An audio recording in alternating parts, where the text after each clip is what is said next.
Hi, I'm Kazuyoshi. Well, thank you for listening to this podcast program. And the title of this program, as you know, is Habit Craft for Your Future, Transforming Thoughts and Actions. And I've been speaking about habit, but of course behind the scene we have the goal setting. So goal setting and habit formation craft are the kind of necessary combinations that those are so necessary, important for us to make our life better. And so in the past kind of months, we have started to gather the questions from the audience or the people around me, and I've created a specific website that can help me gather the question. And unfortunately, I'm always talking about this, but it's only in Japanese, so I think I'm starting to think about making this in English as well. But in any case, I would try to answer the Japanese questions, and of course I will translate that in English now here. So I received this, and it's a very long story, so to make it short, there was a senior employee who wants to sort of instruct, educate or guide the younger employee. And I don't know, the relationship is boss and subordinate, or it's just that seniority relates, so they are both at the same level, and but the senior person is asked to do some training on the younger employee. I'm not quite sure which is this. It's they have boss and team member relationship or not. However, the question is, of course, general, that if there is somebody who would definitely need some instruction to improve their work habits or work skill, maybe particularly in this case, it's not just about the skill, but it's more like about the habits or the way they deal with things. And so this is a person that I would say she would kind of hesitate to say directly what is needed. And this is particularly probably a Japanese culture, that feedback is difficult, and I guess in other areas of the world, maybe sometimes it's very much far more easier. Then if that is necessary, that need to be said, that it's not the problem to say that.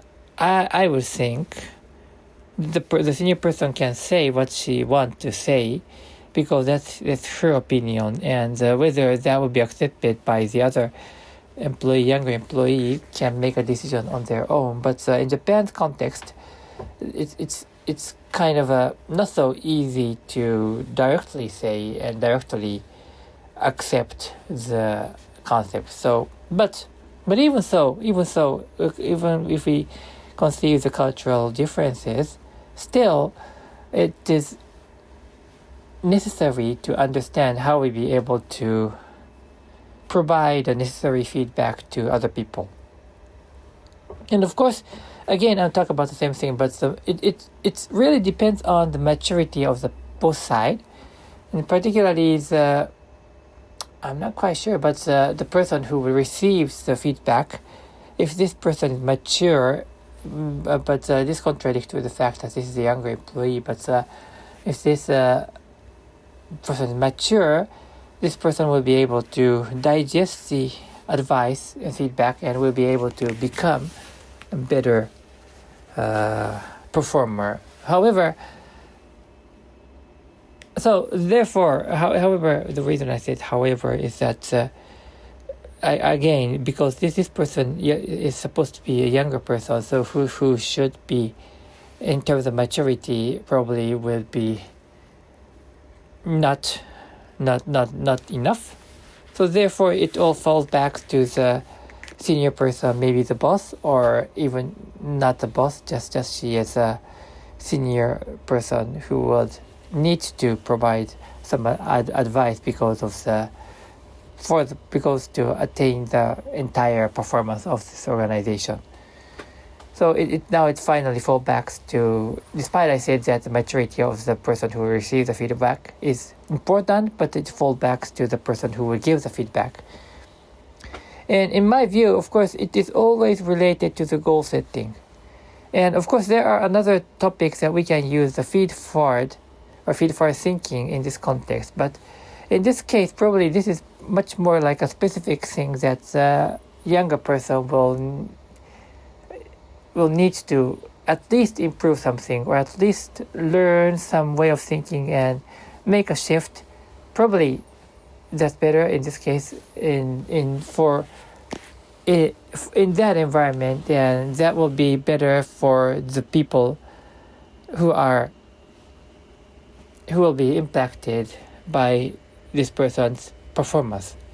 So I'm going back to the goal setting. So my simple advice is that, I know it's not becoming simple, but simple advice is that if you are in this kind of a superior senior position, I would recommend that you think about the goal setting, about yourself and let's say himself, and also the organization or the team. I mean, these people are employed at some place. And also, you may have a customer or client, and also you may have colleagues who are working with you. So those kind of sort of stakeholders exist there. And so I know this is not so easy, but so what I'm doing regularly is that I always try to think about the goal of the people who are involved. And of course, if you do this consciously, I mean, contrary to the subconscious, so if you do this consciously, it's going to be impossible, because it will take time to think about the people around you or their organization, and each of them requires a certain amount of time to think about. However, if you be able to do this unconsciously, which means that when you are put in this position, you automatically think about all the stakeholders, as long as you perceive them, all the stakeholders. I'm talking about this as run subconsciously, which you don't think about them, but you know that they have the goal, and each of the goals are different, and probably you would, if you've been asked, you could easily say the goal of other people. So by knowing their goal, we'll be able to apply the concept of corporate coaching. So there should be some kind of optimal, some bigger goal or approach that will subsume all the parties' interest. And of course, I know this is not going to work perfectly, but it's about the concept. So as long as you know that the existence of a difference between the parties, people, that's going to be the huge thing that we want to learn. So my recommendation is that as long as you think about the goal, and of course, behind that, you first need to know that everybody has a different goal, and that goal will be shifting. And of course, each goal may contradict, like a short term, middle term, and long term. So each party, if you have 5 party, and the 5 party has 3 dimensions, like short and middle and long term, so it's going to be 3 times 5 and 15. And also each people have a different character. So it's going to be infinity, a lot. So which is impossible to understand. So the point is that it's necessary to understand that it's impossible to understand the entire picture, and therefore what you're going to do is to think about other people's goal, and then try to find and let our brain, subconscious I'm talking about, will work effectively, and rely on that. And then you'll be able to find the ideal way of communication. And to close the kind of I'm heading towards the closing this kind of chapter, but if you have an intention, my advice is that you say the intention or the wish directly, clearly. And because kind of the candid word, direct word can help other people accelerate their understanding.